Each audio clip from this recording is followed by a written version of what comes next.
Yesterday, the USA 5G Smart Factory held a groundbreaking ceremony to announce the next chapter in 5G for North America. Today it's an important moment for us. It's the groundbreaking here for the expansion of the factory that we are going to build the 6419 massive MIMO for all customers in US. So the capabilities that we're creating here will make it possible for us to do MPI in North America for North America, basically.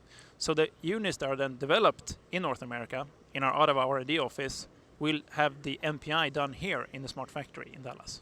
The USA 5G Smart Factory has come a long way in a short amount of time, and they're not slowing down anytime soon.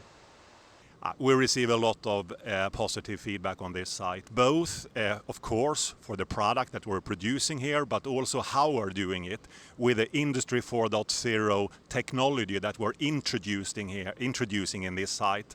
And looking around, I think this is one of the most high technology Industry 4.0 sites in Americas, but also across the globe.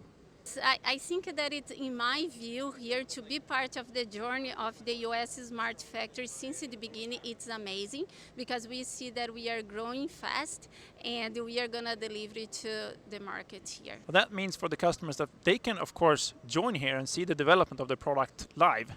And also they can follow the first products going out from the sites directly to the customer, which of course is really cool. And then they will also have the possibility to see the wonderful challenges that we have with the products that we develop now, really seeing the technology leadership that we are working with.